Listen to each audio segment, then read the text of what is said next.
जीवन की कहानी है अभय, कैसे जीवन शुरू हुआ, कैसे कैसे परेशानियाँ, कैसे कैसे फिर संन्यास, कैसे ध्यान, फिर दोबारा संसार में आना, संन्यास से फिर संसार, फिर कहीं और, तो जीवन ऐसे ही चलता चला जा रहा है। तो वो ही कहानी है, उतार चढ़ाव, कोर्ट केस जीवन में। तो यही एक कहानी है जो मुझे सच्चाई है, जो मैंने लिख दी है, बस वो पन्नों पे लिख दी गई है। अब उसको आप लोग पढ़ें, कहीं ना कहीं लोग उससे जुड़ेंगे। कुछ लोगों को अपनी कहानी सी भी लगेगी, कुछ को लगेगा कि ड्रामा है या किसी को कुछ जैसा भी लगे। तो बस मैंने उसको पन्नों पे लिख दिया है। सर ये कहानी सच घटना पे आधारित है, आपके ऊपर है या किसी नहीं, सच्ची घटना है और समाज के ऊपर भी है। समाज में हो क्या रहा है, जीवन लोग कैसे जी रहे हैं, घुट के जी रहे हैं, हमने थोड़ा खुल के जिया। तो ये इस तरह की कहानी है। कितना समय लगा भाई जी लिखने में? देखिए, मैंने 2 साल पहले सोचा था कि इसको एक ऑडियो बुक के रूप में लेके आएँ, लेकिन ऑडियो से जो आर्टिस्ट थे उनसे बात करी, बोले कि इसको राइट किया जाए पहले, तब इसकी ऑडियो बुक बनेगी। तो फिर राइट करने के लिए मैंने कहा मुझे तो लिखना ज़्यादा आता नहीं है, तो 2-3 पेज लिखे, फिर मैं थक गया। फिर कुछ लोग मित्र लोग थे, उन्होंने कुछ और सहयोग किया, तो ऐसे ही कुछ कहानी लिखती चली गई। 4 पेज किसी ने लिखे, फिर सब ने मिलजुल के इसको एक बुक के रूप में लेके आए। फिर अपने एक्सपीरियंस, कुछ सच्ची घटनाएं, कुछ ध्यान, कुछ ओशो की प्रेरणा, जो जीवन में सीखा, जो संन्यास लिया 2020 में, 2 साल हम पहाड़ों पर रहे, हिमालय पर रहे, तो वो सब एक्सपीरियंस मिलजुल के ये बुक के रूप में आई। तो क्या सर आप शुरू से ही राइटर बनना चाह रहे हैं? नहीं, बिल्कुल नहीं, कभी नहीं। राइटर तो हम अब मजबूरी कह दो या ये कहानी लिखनी थी, इस वजह से अब राइटिंग का शौक भी हो गया। जब मुझे लगा एक बुक लिख ली गई है तो अब इसका पार्ट 2 भी लिखा जाएगा, क्योंकि अभी जीवन ख़त्म तो हुआ नहीं है, जीवन चलेगा आगे। तो हमने सोचा कि चलो, और राइटर बनने का कोई शौक नहीं है, आप लोग बना दें तो अच्छी बात है। सर इससे आपने इतना सुंदर बुक लिखा, नहीं। क्या सर इस बुक के बाद आगे की भी बुक आई थी? ये बुक पढ़ने के बाद आपने बोला कि दूसरी भी पार्ट इसका सेकंड पार्ट आएगा, क्योंकि जीवन अभी बाकी है, चल रहा है, जो कहानी है वो अभी अधूरी है, आगे चलेगी, तो इसका पार्ट 2 भी आएगा। सर आप यंग जनरेशन को क्या मैसेज देना चाहिए, जो आजकल की नई जनरेशन में राइटर उभर रही है? हाँ, आप तो मेरी बेटी है। कितना प्राउड फील हो रहा है, आपकी डेडिकेशन इतना अच्छा। अब तो मैंने तो बुक पढ़ी नहीं है, but I have been through it, तो मैं तो साथ में थी, मैं तो सारी चीज़ें देखी हैं, फील करी हैं रियल लाइफ में। जब भी पापा थे जिस सिचुएशन में थे, तो उस टाइम हम तो साथ में थे ही। और प्राउड तो है ऑफ कोर्स, मतलब पापा कभी राइटर में उसमें सोचा नहीं था कि right a book, like book लिखना इज़ अ बिग थिंग, ऐसे कोई भी तो नहीं लिख सकता। तो हाँ, it is a proud moment. तो आप मतलब ये आपके एनवायरनमेंट में लिखते हैं, पढ़ते रहेंगे, सोचते रहेंगे, क्या आपको कभी कुछ लगता ना है कि कुछ लिखना चाहिए या कुछ पढ़ना चाहिए? हाँ, लिखना चाहिए अपना। मेरा पर्सनली अभी तक तो आज सच नहीं है, पापा का भी इतना टाइम बाद आया, तो मतलब यू नेवर नो कब आए। अभी तो नहीं है, but may be with time. भाई जी इससे मतलब कि लोग क्या प्रेरणा ले सकते हैं इसको पढ़ने से? देखिए, अब मैं ये तो नहीं कहूँगा क्या प्रेरणा ले सकते हैं, हर एक का सोच अलग अलग है। जो इसको पढ़ेगा, जो जिसकी सोच है वैसे ही समझेगा। ये नहीं कह सकते कि आप इसको मेरे हिसाब से समझेंगे, समझ रहे हैं आप, कि जैसा जो इसमें फील करेगा। हो सकता है किसी को गलत भी लगे कि यार ये क्या, ये तो गलत है, किसी को अच्छा लगे। जो इस दौर से गुजरा है शायद उसको अच्छा लगे, जिसने जीवन सीधा सीधा जिया है तो उसको लगेगा क्या है। तो ये तो जैसा जो पढ़ेगा, जैसा जो उसकी सोच होगी, वो उसको वैसा समझेगा। नहीं कह सकते कि किसी को क्या प्रेरणा मिलेगी। अब प्रेरणा तो उसमें खुद ही देखनी है कि हम कोई फिल्म देखने जाते हैं तो उसमें हम क्या सीख के आ रहे हैं। हर एक कैरेक्टर अपने आप को फिट कर लेता है हर एक फिल्म में। एक हीरोइन अपने हिसाब से फिट कर लेती है, एक विलेन अपने हिसाब से फिट कर लेता है। तो अब जो इस कहानी को पढ़ेगा, जैसा जो उसमें फिट फील करेगा, कोई फादर के रोल में करेगा, कोई प्रेमी के रोल में, कोई प्रेमिका के रोल में, कोई कैसे इसको फिट करेगा, कैसे उसकी सोच होगी कि क्या सही है क्या गलत है इस बुक में, तो वो तो जो पाठक हैं उनके ऊपर होगा। पाठक कहाँ से इसे ऑफलाइन या ऑनलाइन? ये अमेजोन पे कल से अवेलेबल हो जाएगी, आज रात से। जी,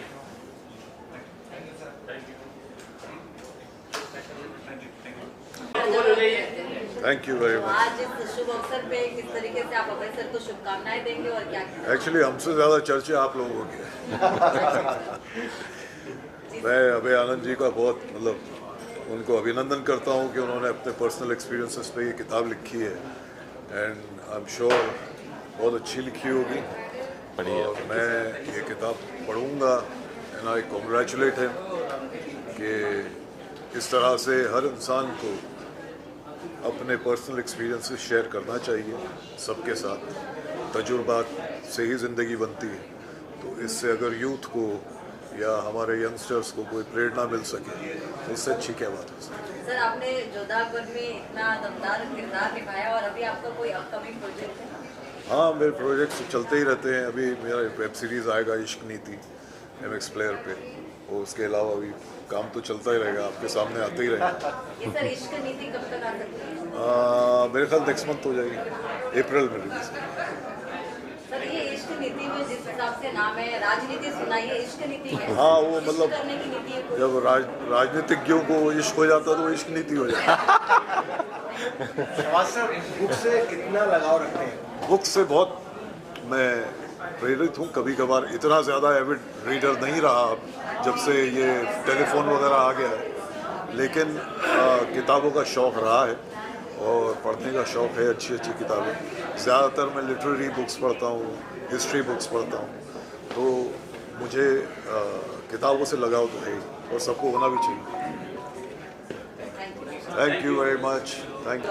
देखिए, ऐसा है, बुल्ले शाह जो है ना, बहुत साल पहले, 400-500 साल पहले बोल चुका है कि बुल्लिया रबदा की पौना, बुल्लिया रबदा की पौना, इधरों पुटना ते उधर लाना।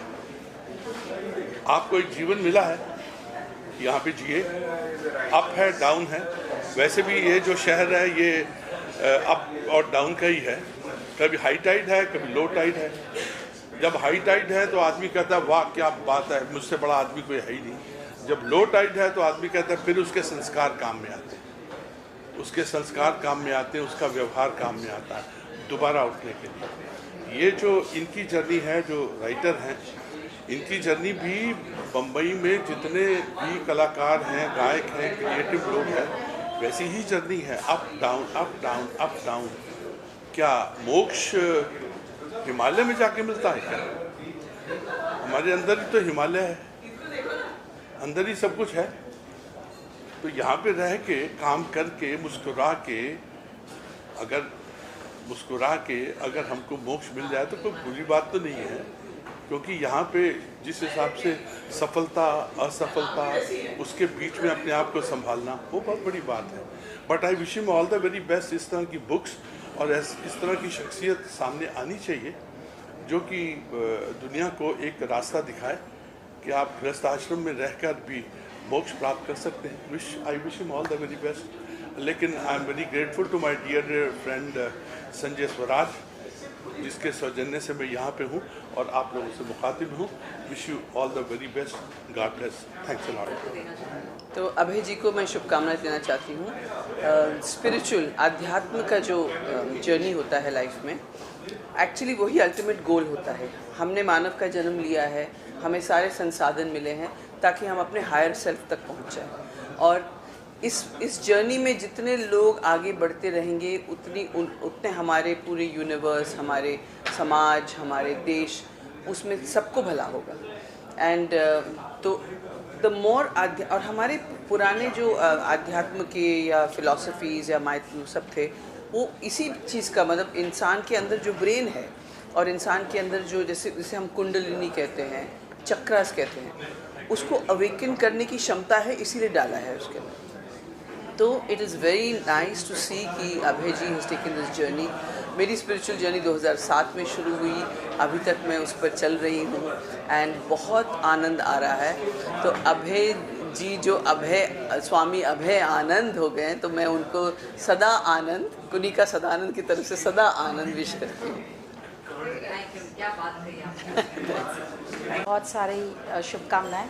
आज के दिन में हिंदी पुस्तक लिखना और उसे इतने अच्छे से लॉन्च करना, ये बहुत बड़ी बात है, क्योंकि सैडली बहुत ही दुखद है कि हम हिंदुस्तानियों पे आजकल अंग्रेज़ी का इतना ज़्यादा चढ़ गया है कि हिंदी पढ़ना, लिखना, बोलना ये सब थोड़ा कम हो गया है। बट होपफुली कि ऐसे और किताबें लॉन्च हों और इन्हें पढ़ने के लिए लोग और उन्हें पढ़ें और सक्सेसफुल बनें। जी, किताबें पहले बहुत पढ़ा करती थी, आजकल OTT ने हमारा दिमाग ख़राब कर दिया है, ये सत्य बात है। पर फिर भी कोशिश यही रहती है कि जब भी हो सके तो कुछ अच्छे लेखकों की किताब हम पढ़ें। हिंदी ऑनेस्टली बहुत कम पढ़ा जाता है, क्योंकि हिंदी की किताब वो 12वीं में जो लास्ट पढ़ी थी, उसके बाद वही अंग्रेज़ी ने टेक ओवर कर लिया है। बट कोशिश हम ज़रूर करेंगे कि हिंदी फिर से पढ़ें। Thank you so much. बड़े पैमाने पर इस खूबसूरत बुक की लॉन्चिंग होने वाली हो चुकी है ऑलमोस्ट। आपका एक्सपीरियंस क्या है और क्या कहना चाहिए? देखिए मैं बहुत ज़्यादा एक्साइटेड हूँ। सबसे पहले many congratulations to our author साहब, क्योंकि देखिए जो कहते हैं ना हम लोग की लाइफ में अपना एक्सपीरियंस और शिक्षा का ज्ञान सबसे बड़ा ज्ञान होता है, and that is what he is doing. I am a big time book lover, तो आई थिंक मेरी बुक की जो पूरी जो हमारा पूरी कबर्ड है उसमें एक नया एडिशन होने वाला है, and I am going to be having a great time reading this one. हाँ, मैंने भी 3 ही पन्ने पढ़े हैं, तो जो मुझे फॉरवर्ड किए गए थे। आई फाउंड इट इंटरेस्टिंग, अच्छी बुक है।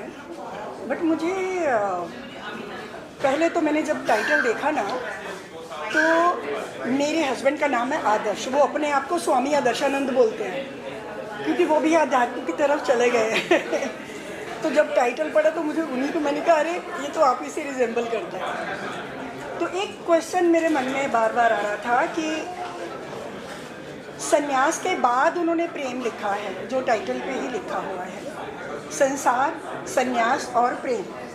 तो प्रेम संन्यास के बाद आता है क्या लाइफ में? मुझे ये पूछना था उनसे।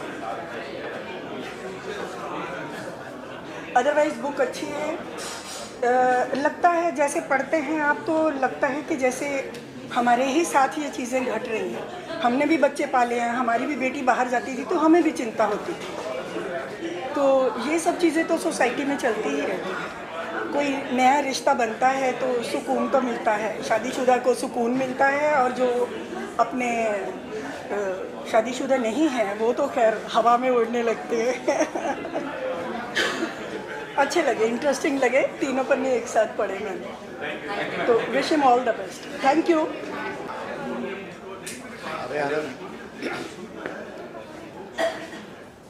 स्वामी से संन्यास तक की बात करते हैं। ये अभय जी ने एक किताब जो लिखी है, ये इसमें बहुत सारी सच्चाई है, और सच्चाई यूँ मुझे लगती है कि वाकई अगर महिला किसी पुरुष पे कोई इल्ज़ाम लगाती है तो उस पुरुष को ये प्रूव करना है कि उसने ये किया है नहीं किया है। मैं इस पर कभी बिलीव नहीं करता था, मैं सोचता था शायद महिला ही ठीक है। लेकिन मेरे एक बहुत नज़दीक के दोस्त हैं, उनके ऊपर किसी ने ये मतलब बिना किसी रीज़न के रेप का इल्ज़ाम लगाया। वो 1 रात जेल में रहे, और जबकि मैं जानता हूँ कि उन्होंने ऐसा कुछ भी नहीं किया, और आज भी वो मतलब उससे पीड़ित है। पिछले 3 साल से वो उसको झेल रहे हैं, और मुझे नहीं लगता जब तक वो ईश्वर को प्यारे होंगे तब तक वो उससे निपट पाएंगे। तो ये बड़ा मुश्किल होता है। और किसी के ऊपर भी कोई भी इल्ज़ाम, इंसान को, आदमी भी अगर औरत पे इल्ज़ाम लगाता है तो उसके पहले मुझे लगता है कि उसको थोड़ा विचार करना चाहिए, देखना चाहिए क्या वो सही है। अपना जो सेल्फ कॉन्शियस है उसको देख करके किसी पे ये करना चाहिए। आपको पता नहीं होता है, कोई इंसान मर भी जाता है, और मुझे लगता है कि जो मेरे दोस्त हैं वो शायद उसके साथ मर जाएंगे, और उनका लगाया हुआ इल्ज़ाम वो वैसा का वैसा रहेगा, क्योंकि कोर्ट में उसको प्रूव करना, पिछले 5 साल से वो लड़ रहे हैं, अभी तक कुछ नहीं, और मुझे नहीं लगता जब तक वो ज़िंदा है कुछ होने वाला है। तो मैं अभय जी से यही कहना चाहता हूँ कि अपने आप को देखें, जिसने लगाया है वो अपना कर्म भुगत रही होकर यही मिलता है। भगवान यहीं आपको आपके किए की सज़ा देता है। आपने जो लिखी है किताब, उसके लिए मैं आपको मुबारकबाद देता हूँ, और आप इसको छोड़िए मत, आप इसकी सीरीज़ निकालिए। इस तरह से हम बहुत सारे लोगों तक पहुँचने की कोशिश करते हैं, और इसमें कोई ना कोई एक हल भी निकलता है, मुझे ऐसा लगता है। मैं अपनी शुभकामनाएं उनको देता हूँ, और उनसे कहूँगा कि उसके बाद इसकी सीरीज़ आप लिखें, और बुक बहुत अच्छी होगी डेफिनेटली। हम इस मीडिया के हैं, हम इसको स्प्रेड अप करेंगे, और हम चाहेंगे कोई ऐसे उस पर कोई वेब सीरीज़ बनाए तब ये मसला बहुत लोगों तक पहुँचेगा। Thank you. नमस्कार। आज ये बहुत ही खूबसूरत दिन है, खूबसूरत मौका है। अभय से अभयानंद, स्वामी अभयानंद तक, इस पुस्तक का आज विमोचन हो रहा है। मैंने कुछ एक्सपर्ट्स इसमें से देखे हैं, एक्सर्ट पढ़े हैं थोड़े से। मुझे लगता है कि ये पुस्तक बहुत खूबसूरत है, बहुत ही अच्छी है। इसमें मतलब आज का ज़माना, आज के दिन में हमें कैसे जीना चाहिए और कैसे पास्ट को जोड़ना चाहिए और कैसे फ्यूचर तक पहुंचना चाहिए, इस सब के बारे में मैंने उसमें देखा है और बहुत ही खूबसूरत मौका है। संजय श्रीवास्तव, संजय स्वराज मेरे जूनियर हैं नेशनल स्कूल ऑफ ड्रामा से, और हम NSD में साथ थे। उनके इनविटेशन से मैं आज यहाँ पे हूँ। मेरा नाम अशोक बाटिया है, मैं भी नेशनल स्कूल ऑफ ड्रामा से ग्रेजुएट हूँ और आपने मुझे कई जगह देखा होगा, कई फिल्मों में, कई टेलीविज़न। इन दिनों थिएटर कर रहा हूँ ज़्यादातर। मेरा फेमस नाटक है चाणक्य, मनोज जोशी के साथ, जहाँ मैं अमात्य राक्षस की भूमिका करता हूँ। उसी के साथ जलियांवाला बाग मेरा एक नाटक है, वो भी मैं कर रहा हूँ। और अभी अभी मैंने लेटेस्ट मेरा जो प्रोडक्शन है वो है एक ब्लाइंड बच्चों के साथ जलियांवाला बाग किया है मैंने जयपुर में। तो बहुत अच्छा मौका है, खूबसूरत मौका है। मैं बहुत बहुत शुभकामनाएं देता हूँ अभय जी को। अभय हों। Thank you. सबसे पहले तो मैं सबको कॉन्ग्रेचुलेट करना चाहूँगा किताब लिखने के लिए। मेरे को लगता है किताब लिखना ही एक बहुत बड़ी चीज़ होती है। एंड मेरे ख्याल से लोग अपनी एक्सपीरियंस से जो भी लाइफ में होता है उसके बेसिस पे लिखते हैं। एंड जो मैंने 3 पन्ने पढ़े हैं, मेरे को काफ़ी इंट्रीग किया है कि अच्छा आगे और पीछे क्या है। तो आई एम वेरी एक्साइटेड कि जैसे अभी लॉन्च ख़त्म होगा, किताब हाथ में आएगी तो श्योर मैं पढ़ना शुरू करूँगा। ये उन 3 पन्ने में आपका अनुभव कैसा रहा और आपने क्या कुछ समझा या क्या चीज़ें जानी? मेरा उन 3 पन्नों में तो मेरे को ऐसे लगा कि जैसे जो अभय का कैरेक्टर है और जो ये जो लड़की है, पता नहीं शायद इनके बीच में हो सकता है कुछ आगे जाके कुछ होगा या नहीं होगा, बट मेरे को लग रहा है कुछ होगा। हाँ, थोड़ा इंटरेस्टिंग लग रहा था कि why Abhay is taking lot of interest in her. अब वो इंटरेस्ट कहाँ तक जाता है वो तो मेरे को लगता है किताब पढ़ के ही पता चलेगा। Thank. Yes, first of all, this is my heartiest congratulations to Mr. अभय आनंद, जिन्होंने इतनी प्यारी किताब लिखी। और पूरी जर्नी है। एक किताब पढ़ने के लिए 2 घंटे लगते हैं, शायद 5 घंटे लगते हैं, लेकिन लिखने के लिए 40 साल लगते हैं। और अगर हम एक किताब किसी की पढ़ लेते हैं तो समझ लो हमने किसी की ज़िंदगी के 40 साल पढ़ लिए। तो मुझे लगता है कि बुक्स की इम्पोर्टेंस बहुत होती है। आप बुक्स के थ्रू अपनी पूरी लाइफ बना सकते हैं। एंड जो गलतियां लोगों ने की हैं उनसे सीख कर वो गलतियां ना करने की बहुत बड़ी एबिलिटी मिलती है बुक्स पढ़ के। सो बहुत खुशी है कि इतनी अच्छी बुक उन्होंने लिखी। मैं तो बहुत एक्साइटेड हूँ कि घर जाके आज सबसे पहले ये बुक ही पढ़ूँगा। And let's see how it goes. Young generation का आप एक हिस्सा हैं और लिखने में और पढ़ने में आप कितना रुचि रखते? बहुत। आपको मेरे चेहरे पर दिख रहा है ना? बहुत। लिखने पर तो नहीं, लिखने के लिए तो अभी बहुत सालों का एक्सपीरियंस की ज़रूरत है, बट पढ़ने के लिए मैं बहुत एक्साइटेड हूँ। एंड होपफुली हम आज घर जाके डेफिनेटली आज ही इस बुक को पढ़ेंगे और जितनी जल्दी हो सके उतनी जल्दी इसको कंप्लीट करेंगे। आप क्या कहना चाहेंगे? जी, मैं भी अभय आनंद जी को बहुत बहुत मुबारक देना चाहती हूँ। और जो बुक है उनकी अभय से स्वामी अभयानंद तक, उनका टॉपिक ही बहुत इंटरेस्टिंग लग रहा है। वहाँ पे वो लिखा हुआ है उन्होंने संसार, प्यार, बातें ऐसी है जो काफ़ी ज़्यादा ज़रूरी है ज़िंदगी के लिए। So I am really excited to read that book. आज हम लॉन्च पे आए हैं तो definitely looking forward to read that book. आप दोनों एक लाइन में आपकी नज़र से आजकल की यंग जनरेशन को क्या मैसेज देना चाहिए? मैं तो खुद यंग हूँ, टू बी वेरी ऑनेस्ट। मैं अपनी तरफ से अभी मुझे लगता है कोई एडवाइस नहीं दे सकूँगा, दे भी सकूँगा, लेकिन मुझे लगता है कि इंसान के कैरेक्टर में एक इंसान जब बहुत कुछ अचीव कर लेता है ज़िंदगी में, फिर वो कुछ भी बोलता है वो बहुत अच्छा होता है। सो मैं अभी खुद यंग हूँ, तो मैं किसी से बड़ा बनने की मेरी कोई ख्वाहिश नहीं है कि मैं किसी को एडवाइस दूँ, बट मैं ये ज़रूर कह सकता हूँ कि ज़्यादा से ज़्यादा समय पढ़ने पर बिताना चाहिए, और सबसे अच्छी चीज़ वही एडवाइस है। तो जैसे इन्होंने बोला, एक्चुअली हम एडवाइस नहीं दे सकते, अभी हम खुद ही है, तो हम एडवाइस लेंगे, दूसरों से लेना हम ज़्यादा पसंद करेंगे। बट इनसे मैंने बहुत ज़्यादा चीज़ें सीखी है। बुक को लेके जो प्यार है, वो इनका जो प्यार है, तो एक्चुअली ये बाहर थे, आज वो कहीं से आए, उन्होंने बोला कि बुक लॉन्च है तो मैं कैसे भी आऊँगा, वो लोअर परेल से आए हैं। सो ही मैनेज समहाउ। आप लोगों ने जो दोनों जन में शब्द इस्तेमाल किया, बहुत चिल के किया, बहुत थैंक यू सो मच। क्या लगता है?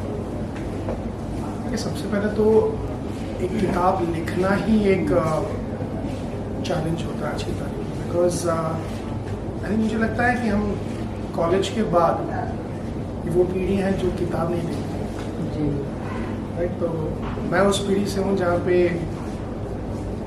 ग्रेजुएशन के बाद हम किताब पढ़ते हैं। कुछ इंटेलेक्चुअल जीवी हैं आज भी जिनके बारे में जानकर आई थिंक हम उनके एक्सपीरियंसेस को हमारी अपनी ज़िंदगी में इम्प्लीमेंट कर कर हम अपनी ज़िंदगी को भी एक इंस्पिरेशन बना सकें।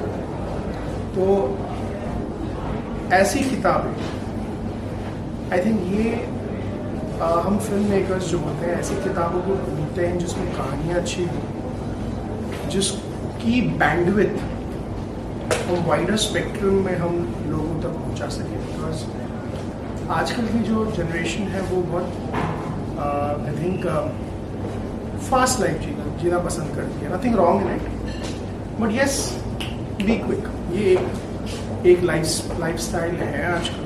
तो आई थिंक अगर ऐसी किताबें हम पढ़कर हम अगर एक इंस्पिरेशनल स्टोरी ढूंढ पाते हैं तो एक प्रोस्पेक्ट बन जाता है कि एक अच्छी फिल्म हम बना पाए। अक्सर हम बस सेलिब्रिटीज़ और बड़े स्टैचर्स को हम बनाते हैं, बट ऐसे बहुत से लोग हैं जिन्होंने कठिनाइयों से गुजर कर बहुत सी चीज़ें अचीव की है लाइफ में, बट आज भी गुमनामी में कहीं वो गुम हो चुके हैं। So I think this is a very good start so that people can know about Abhay ji.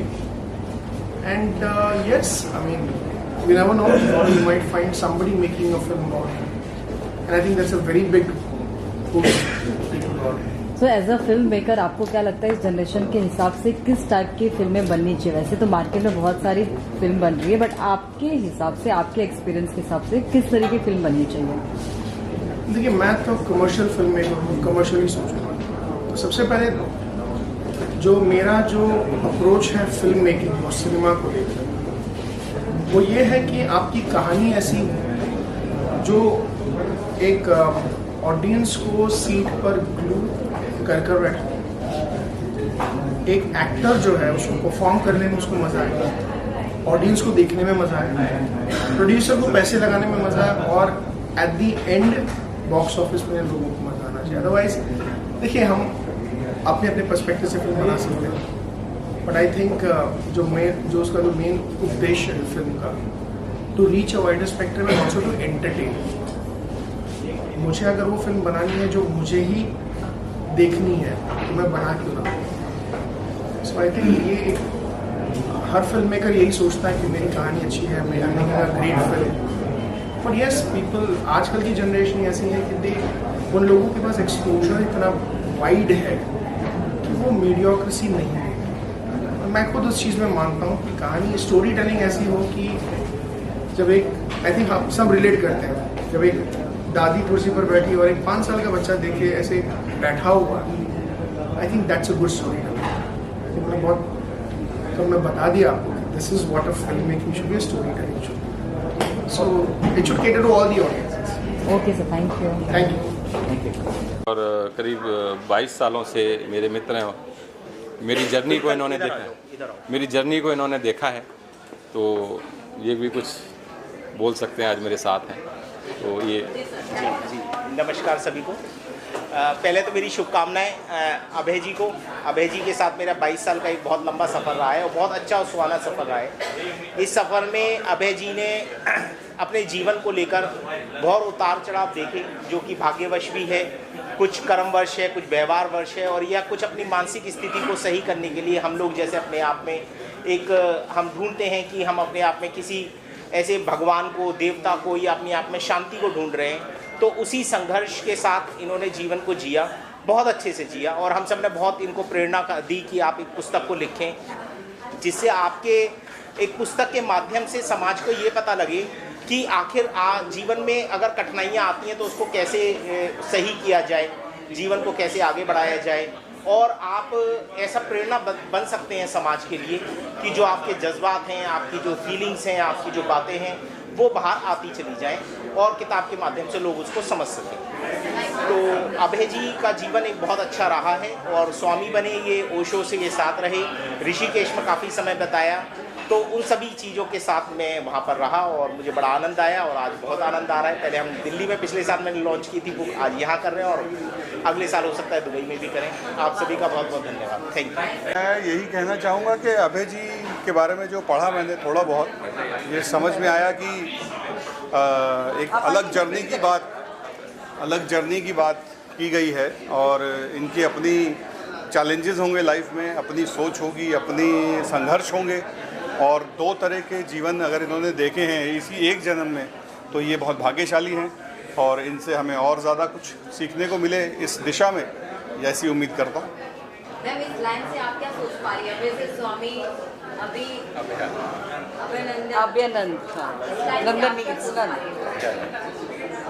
अभी एक्चुअली मैं बुक लॉन्च हुई है, मैं उसको पढ़ूंगी, उसके बाद ही मैं बता पाऊंगी। ये मेरे को फेक बोलना नहीं आता बट आई थिंक इन्होंने बुक बना दी और लॉन्च करे, that is a big thing. बस और क्या बोलना, आई थिंक सब बोल दिया इन्होंने। ओके। अभय आनंद जी को बहुत बहुत बधाई ये बुक के लिए, जो ये बुक उन्होंने लिखी है। अभी मेरे हाथ में है, मैं पढ़ूँगा, और मुझे बताया गया था कि बुक बहुत अच्छी है, तो मैं पढ़ के फिर और अच्छा रिव्यू दे पाऊँगा। अभी तो मतलब अच्छी है मैंने बता दिया है। बुक में एक जर्नी है, एक आदमी है जो सिंपल सा जीवन जी रहा है, फिर उसके जीवन में और कठिनाइयाँ आई और संघर्ष आए, फिर उस संन्यास की तरफ चला गया, फिर उसको एक प्रेम हुआ, प्रेम से भी अलग हुआ वो, फिर वो अध्यात्म की तरफ गया। तो इस तरह से पूरी कहानी है। फिर दोबारा वो सन्यासी जीवन से फिर संसार में आया, लेकिन संसार में उसका फिर मन नहीं लगा, फिर वो अकेला कहीं रह रहा है। ये कहानी है। नहीं, अब ये रियल आत्मकथा तो मैंने नहीं लिखी है, ये क्योंकि 7-8 साल की जो जर्नी है वही लिखी है। आत्मकथा तो पूरी होती है, आत्मकथा नहीं है ये एक कुछ घटनाओं पे आधारित, सच्ची घटनाओं पे आधारित एक कथा है। नहीं, लेकिन इसमें आत्मकथा का अंश तो लग रहा है, लोग आप समझ सकते हैं, एक पार्ट ऑफ आत्मकथा तो लग रहा है। देखिए डायरेक्टर्स तो क्या समझे, वो तो देखिए उनकी अपनी सोच है, क्योंकि हमने इस तरह से कभी सोचा नहीं। हमने तो जो सच्चाई थी वो हमने लिख दी, पन्नों को उतार दी, और अभी कहानी और बाकी है, जैसे लास्ट में लिखा हुआ है, कहानी अभी बाकी है। मेरे दोस्त पिक्चर अभी बाकी है, तो नहीं लिखी, क्योंकि पिक्चर बनी नहीं है, तो कहानी अभी बाकी है। मैं कहना चाहूँगा कि we need great literature, we are looking for stories, and we need people like him to give us influence about आगे क्या करें, क्योंकि बॉलीवुड फले फूले और लिटरेचर फले फूले। So whatever, I am wishing all the best, and I am very curious to read the book.